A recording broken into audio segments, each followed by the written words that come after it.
नमस्कार, स्वागत है आपका हॉर्नबिल टीवी में और मैं हूं आपके साथ शिखा सकलानी। बुलेटिन की शुरुआत करते हैं खबरों के साथ। चारधाम यात्रा को सुरक्षित बनाने के लिए आपदा की दृष्टि से तैयारियां की जा रही है। आपदा प्रबंधन केंद्र देहरादून में टेबल टॉप अभ्यास का आयोजन किया गया। इस दौरान केंद्र से टेबल टॉप अभ्यास में मेंबर और एचओडी कृष्णा वत्स, सचिव एनडीएम में मनीष भारद्वाज और एडवाइजर ऑपरेशन लेफ्टिनेंट कर्नल कीर्ति प्रताप सिंह समेत आला अधिकारी मौजूद रहे। इस अभ्यास का मुख्य उद्देश्य चारधाम यात्रा के दौरान किसी भी प्रकार की आपदा की स्थिति से प्रभावी तरीके से निपटना और तमाम विभागों के मध्य समन्वय बनाना है। आपदा सचिव विनोद कुमार सुमन ने कहा कि टेबल टॉप अभ्यास के बाद शुक्रवार को अब चारधाम यात्रा से जुड़े उत्तरकाशी, रुद्रप्रयाग, टिहरी, पौड़ी, देहरादून और हरिद्वार में मॉक ड्रिल आयोजित होगी।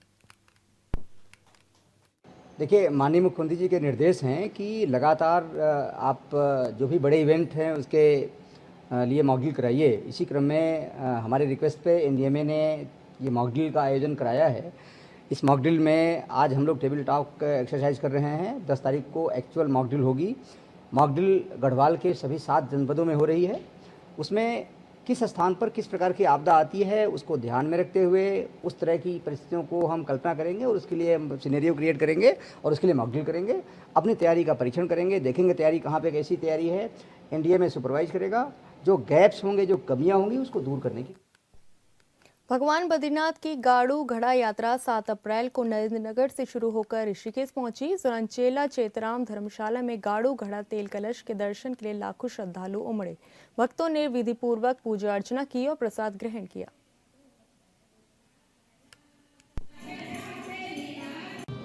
जो चार धाम यात्रा होती है उनमें आरंभ का एक बहुत बड़ा उत्सव है कि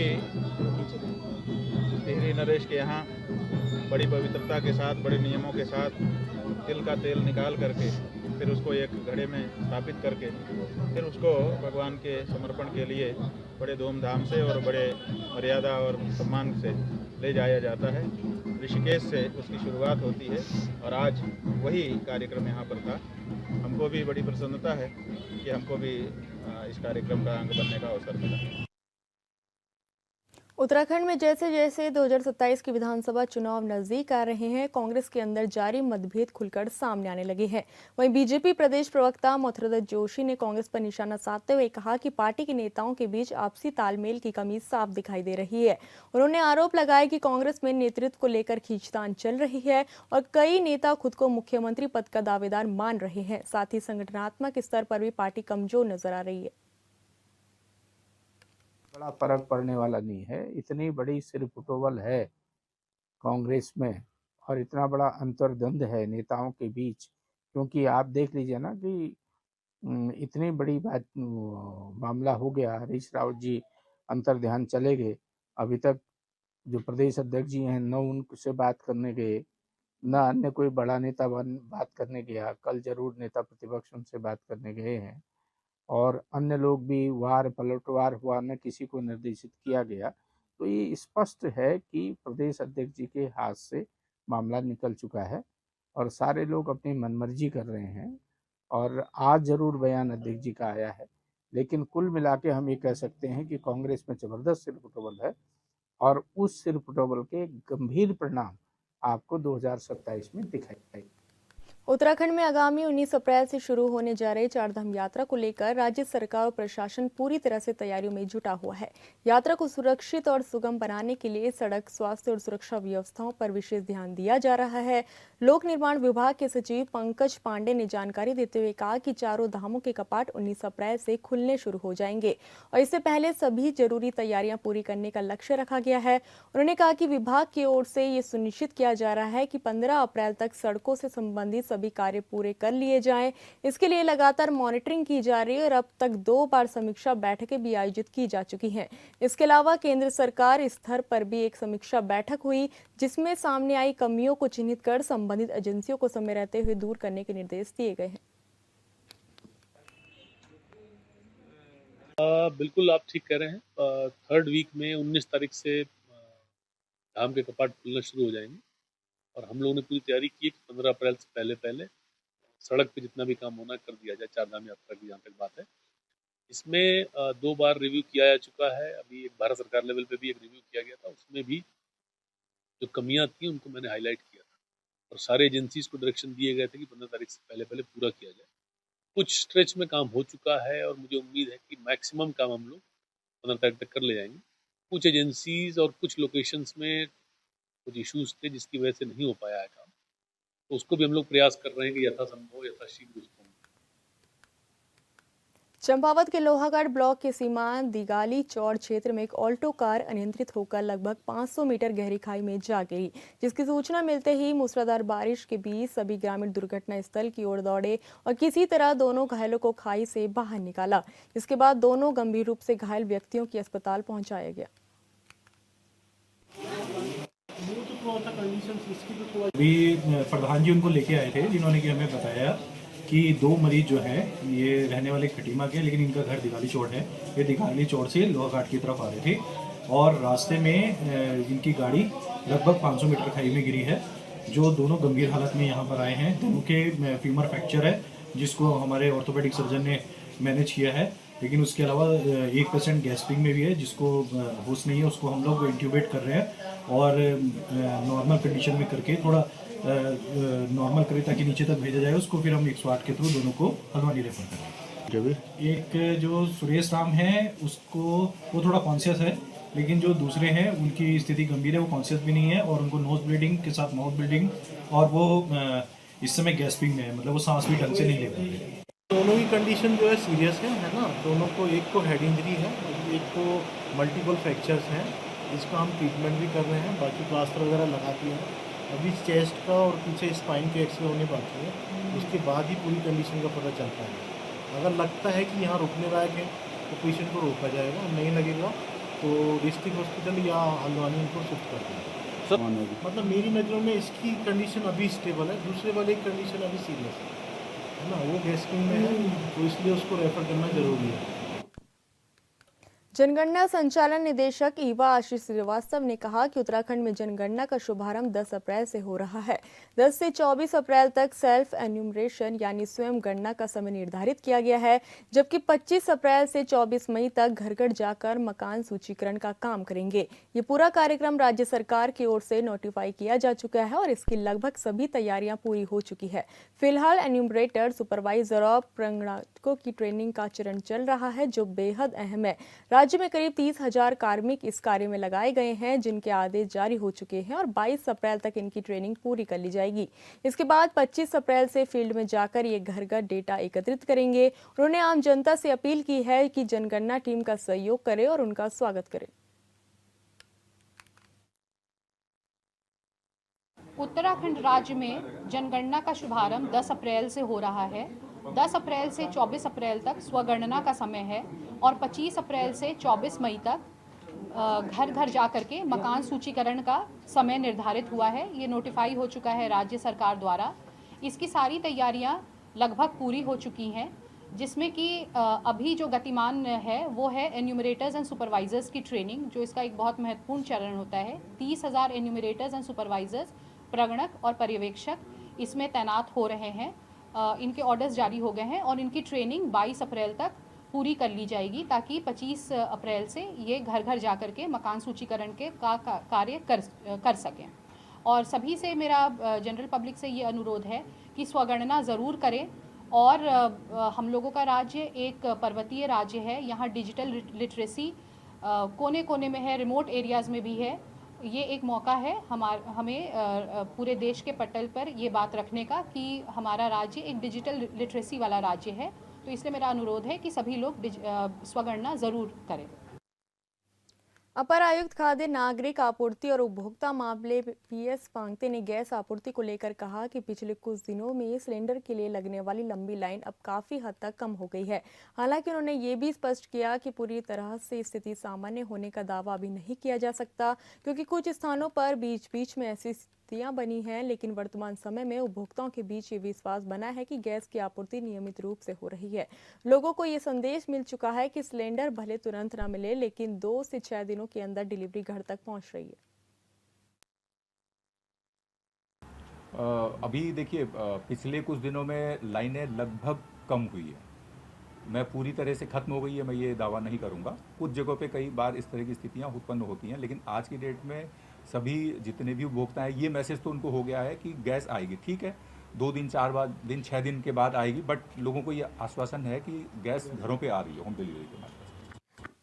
टिहरी जिला अस्पताल में सफाई व्यवस्था की बदहाली को लेकर वरिष्ठ नर्सिंग अधिकारी के निलंबन के आदेश ने अब तूल पकड़ लिया है। स्वास्थ्य मंत्री सुबोध उनियाल की इस कार्रवाई से नर्सिंग स्टाफ में खासा आक्रोश देखने को मिल रहा है।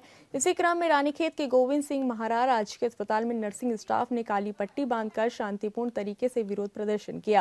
उन्होंने कहा कि सफाई व्यवस्था में ठेकेदार की लापरवाही के कारण ये स्थिति बनी है, इसलिए नर्सिंग अधिकारी के खिलाफ की गई कार्रवाई को निरस्त किया जाना चाहिए। एक हमारा जो है वर्ल्ड दिवस है ना, स्वास्थ्य विश्व दिवस है। इसमें हम समस्त सेवाओं को पूर्ण वहन करते हुए शांतिपूर्वक संवैधानिक तरीके से काला फीता बांधकर अपना आक्रोश व्यक्त कर रहे हैं। सैद्धांतिक एवं वैधानिक आधार पर अनुच्छेद 14 हम चाहते हैं कि हमें समानता का अधिकार दिया जाए, और अनुच्छेद 16 के अंतर्गत हम चाहते हैं कि समान अवसर हमें प्राप्त हो, क्योंकि नर्सिंग संवर्ग द्वारा किसी भी प्रकार की अनियमितता तथा अनैतिक कार्य नहीं किए गए हैं। सफाई व्यवस्था में उत्पन्न समस्या ठेकेदार संबंधित कार्मियों की लापरवाही का परिणाम है।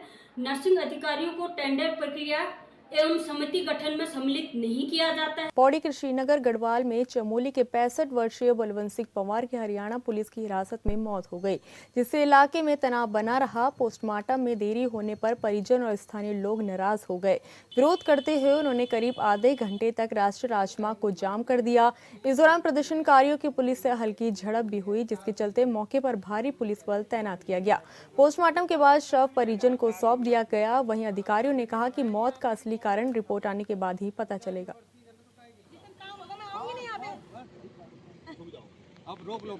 दादाजी के साथ घटना ये घटी थी कि हरियाणा से 5 पुलिस लोग आए थे, और वो सिविल वर्दी में आए थे। तो गोपेश्वर से बिना वारंट के उठा के लेके आ गए, और रास्ते में अचानक उनकी डेथ हो गई। ये हमने उन 5 लोगों के लिए एफआईआर दर्ज करवाई है। और जो आज के दो लोग आए थे हरियाणा से, वो तो दिखे भी नहीं हमें सुबह से, पता नहीं कहाँ गायब हैं, और पता नहीं कहाँ। अभी तो हमने उनको देखा तक नहीं, एक बार भी नहीं, और हमारे सामने आए भी नहीं अभी तक एक बार नहीं।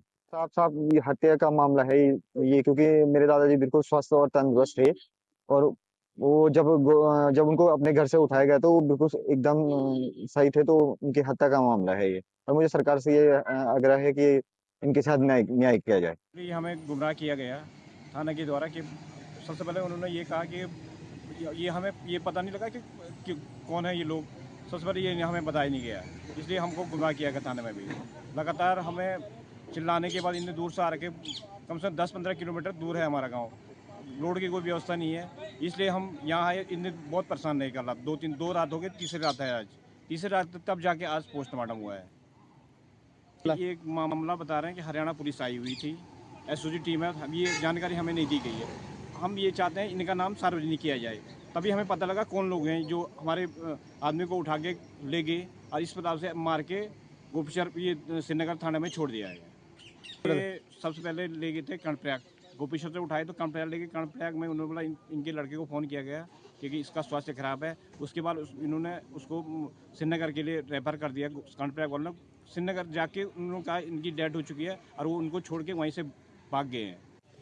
बस सर्वप्रथम तो ये है कि हरियाणा के पुलिस बोल के हमारे लोगों को घर से उठाया जाता है, फिर पूरी जानकारी नहीं दी जाती है कि ये लोग है कौन, किस चीज़ के लिए उठा के ले गए हैं थाने।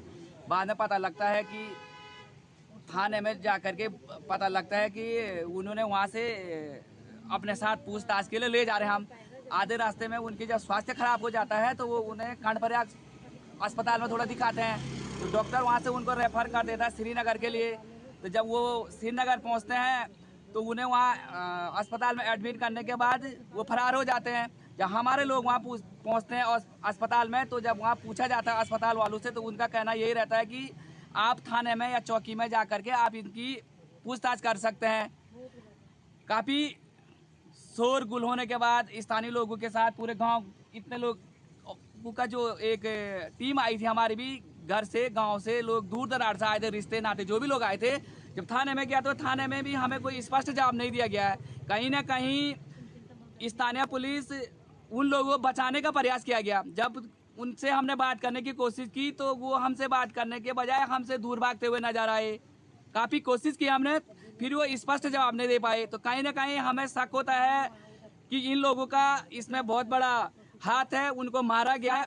सबसे पहले तो भाई बहुत ही ज़्यादा दुर्भाग्यपूर्ण बात है कि हरियाणा की पुलिस हमारे लोकल व्यक्ति को उठा करके और ले जाती है बिना परिवारजनों को सूचना दिए हुए। और उसके बाद जिस प्रकार की उनकी दुर्गति हुई है, डेथ हुई है, वो तो जांच का विषय है, लेकिन हमें शक है कि कहीं ना कहीं उनके साथ दुर्व्यवहार हुआ होगा तभी जा करके उनकी डेथ हुई है। लेकिन हमारे शासन प्रशासन के द्वारा जो लापरवाही की गई, पिछले 3 दिनों से परिवारजनों को तड़फाया गया, इधर से उधर घुमाया गया। और उससे भी बड़ी दुखद बात कि आपका कहना है कि हरियाणा के जो डीजीपी महोदय जी हैं, उनका कहना है कि मैं ऐसे ही आ रखा हूँ करके। तो ये वो अगर हमारे यहाँ के सीओ साहब कड़क होते, सवाल जवाब करते, तो उनका भी इस प्रकार से रवैया नहीं रहता। तो हमारा तो सबसे पहले अपना ही सिक्का खोटा है, हमारा अपना ही शासन प्रशासन हमारे पक्ष में नहीं है, तो हम दूसरों को क्या बोले मेरे भाई। अधिकारी यहाँ पर पहुँचे, सुबह से डेरा जमाया इन्होंने यहाँ तक, और अभी अपने जो लोग इनके भेजे हुए थे, और कल जुडिशियल कस्टडी में, और ये यूँ कहें कि कल जो इनके लोग मौजूद थे उनकी कस्टडी में एक आदमी की मौत हो गई। इन्होंने लूटपाट की, उस आदमी को मारा, और उसके बाद क्या हुआ ये सब लोग जानते हैं। तहरीर अब एफआईआर दर्ज हुई है, और ये जिस तरीके से चोरों की भांति ये लोग भागे इनके अधिकारी, ये आप लोगों ने सब लोगों ने देखा। क्योंकि सुबह से ये लोग छुपे पड़े थे। जब ये पहले सुबह हम लोग जब वहाँ पर मौजूद हुए तो ये प्रेस मीडिया से बात करने से इन्होंने बिल्कुल एक तरीके से किनारा किया। और अब जाकर के शाम को जैसे ही अभी देखा पंचनामा के लिए अभी टीम वहाँ पहुँची है, उधर के लिए शिरकोट के लिए टीम गई है, तो अब इनको बिल्कुल एक तरीके से सही टाइमिंग लगी, क्योंकि इनको हरियाणा पहुँचना है। इनके आला अधिकारी अभी चोरों की भांति किस तरीके से निकले सब लोगों ने देखा है। जवाब नहीं है, क्योंकि जितने सवाल हम लोगों ने उनसे पूछे, इन्होंने कहा कि रिमांड ली थी 1 तारीख से 6 तारीख के बीच में। तो हमने इनसे सवाल ये पूछा कि भैया आपने रिमांड अगर 1 तारीख से 6 तारीख के बीच मिल चुकी थी तो ऐसी क्या आफत आन पड़ी कि केवल 5 तारीख को आप लोगों को मौका मिला उत्तराखंड में आने का, ये गोपेश्वर पहुँचने का? इसका वो जवाब नहीं दे पाए। देहरादून में न जाने कितने लोग शादी समारोह के सीजन में परेशानी के दौर से गुजर रहे हैं। ईरानी अमेरिका युद्ध के बीच लंबे समय से पूरे देश में एलपीजी और कॉमर्शियल गैस का संकट बना हुआ है। राजधानी देहरादून में भी गैस की किल्लत लोगों की टेंशन बढ़ा रही है। मसूरी के व्यापारी इंडियन गैस एजेंसी पर कालाबाजारी का आरोप लगाकर धरने पर बैठने की तैयारी कर रहे हैं, तो दूसरी तरफ देहरादून में शादियों के सीजन में केवल 2 सिलेंडरों के सरकारी कोटे ने लोगों की रात की नींद उड़ा दी है।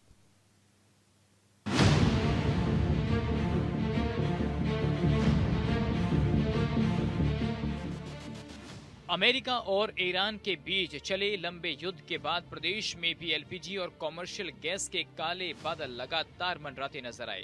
13 लाख की आबादी वाली राजधानी देहरादून में गैस की कीमत लोगों की टेंशन बढ़ा रही है, और साथ ही शादी समारोह में 4 से लेकर 8 सिलेंडर की डिमांड अब डीएफओ ऑफिस तक पहुंच चुकी है। लेकिन लोगों की चिंताएं तब और बढ़ गई जब सिर्फ वहां केवल 2 कॉमर्शियल सिलेंडर की अनुमति मिली। बाकी सिलेंडर कहां से आएंगे, इसको लेकर लोग काफी परेशान नजर आए। लेकिन 2 सिलेंडरों की अनुमति के लिए भी लोगों को हफ्ते भर ऑफिस के चक्कर काटने पड़ रहे हैं। मेहमानों के लिस्ट में कटौती से लेकर खाने पीने के आइटम कम करने के बाद भी समस्या कम नहीं हो रही है। कई लोगों ने तो शादी में मिठाई न बनाने का फैसला किया है, जिससे ये बोझ और कम हो सके।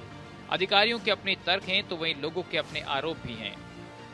लोगों का आरोप है कि एजेंसियों में गैस पर्याप्त है, लेकिन ब्लैक मार्केटिंग बढ़ गई है। 2 सिलेंडरों की आड़ में गैस एजेंसी गैस ना होने का बहाना बना रहे हैं। इतना ही नहीं, अब मसूरी में ट्रेडर्स एंड वेलफेयर एसोसिएशन ने इंडियन गैस एजेंसी के खिलाफ मोर्चा खोल दिया है। संगठन का आरोप है कि छोटे व्यापारियों को दरकिनार कर रसूखदारों को गैस बांटी जा रही है। अध्यक्ष का आरोप है कि एजेंसी ना तो केवाईसी कर रही है और ना ही घरेलू उपभोक्ताओं को समय पर गैस दे रही है।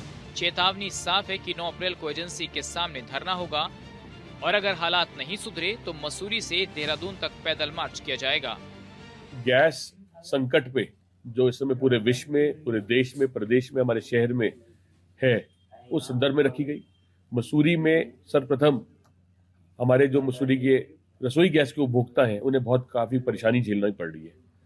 घर घर गैस नहीं मिल रही है, किसी की केवाईसी की प्रॉब्लम है, किसी के मोबाइल पे ओटीपी नहीं आ रहा है, किसी का कनेक्शन दुरुस्त नहीं है, इनएक्टिव है। तो इन सब बातों को लेकर हम 9 तारीख को एक धरना प्रदर्शन कर रहे हैं, जिसमें मुख्य रूप से सभी नागरिकों को लगातार निरंतर रूप से रसोई गैस मिले, ऐसी हमारी मांग है। दूसरा बिंदु हमारा बहुत अहम बिंदु है कि जिन उपभोक्ताओं की केवाईसी नहीं हुई है, उनकी केवाईसी नहीं की जा रही है इंडेन द्वारा, उनकी केवाईसी की जाए। जिन उपभोक्ताओं के पास ओटीपी नहीं आ रहा है, इंडेन गैस खासकर, उनके पास ओटीपी की सुविधा या तो मैनुअल रूप में उनकी बुकिंग गैस की जाए या उनकी ओटीपी में कोई ना कोई ऐसा चेक किया जाए कि उनके ओटीपी आए, गैस बुक हो, समय पर गैस मिले, उपभोक्ता परेशान ना हो। इधर भारत गैस एजेंसी के स्वामी ने कहा कि गैस की कोई किल्लत नहीं है, जिसके पास बुकिंग नंबर है और पर्ची होगी, सिर्फ उसी को गैस दी जा रही है।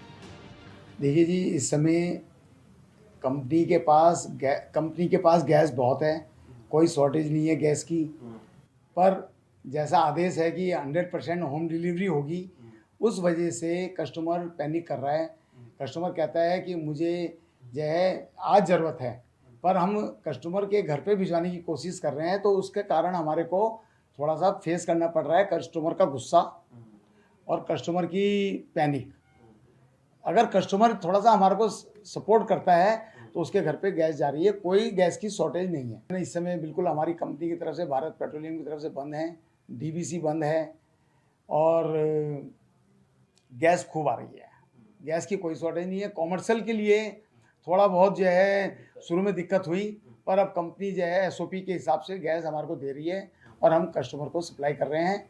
हमें कोई इस समय कॉमर्शियल में दिक्कत नहीं है, पर जिन कस्टमर की जिन्होंने हमारे यहाँ से लिए नहीं है कभी भी गैस, और वो हमारे कंज्यूमर हैं, उस समय उनको हम यही कह रहे हैं कि आप यहाँ पर आएँ और यहाँ पर आओ या फ़ोन से बुक कराओ, आपको गैस आपके घर पे पहुँचेगी। अब इस बात में कोई दो राय नहीं है कि गैस आपूर्ति को लेकर जो दावे किए जा रहे हैं उसमें कुछ संदेह भी नजर आता है, लेकिन सरकार के अधिकारियों के द्वारा लगातार आम जनता को राहत देने के लिए कई कदम उठाए जा रहे हैं। अपर आयुक्त खाद्य पीएस पांगती के मुताबिक राज्य में गैस की कोई कमी नहीं है। सरकार ने प्रवासियों और छात्रों के लिए 5 किलो के छोटे सिलेंडर की व्यवस्था की है।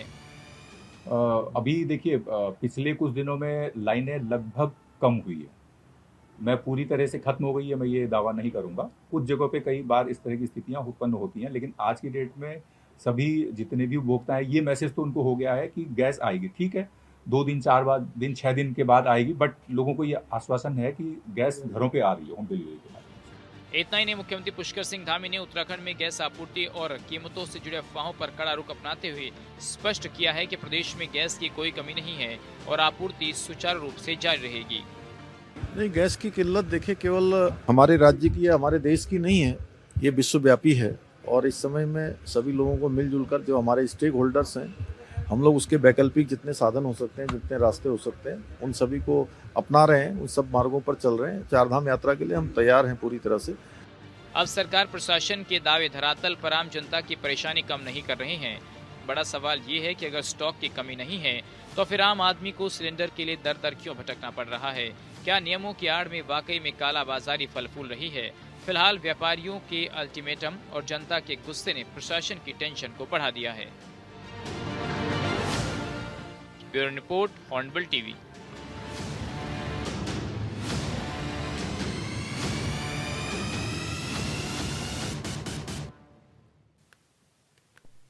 उत्तराखंड के पहाड़ी जिलों में वेस्टर्न डिस्टर्बेंस के सक्रिय होने के चलते बारिश और बर्फबारी का दौर जारी है। अप्रैल महीने के दूसरे सप्ताह में भी पहाड़ों में पश्चिमी विक्षोभ जमकर बारिश और हिमपात के रूप में बरस रहे हैं।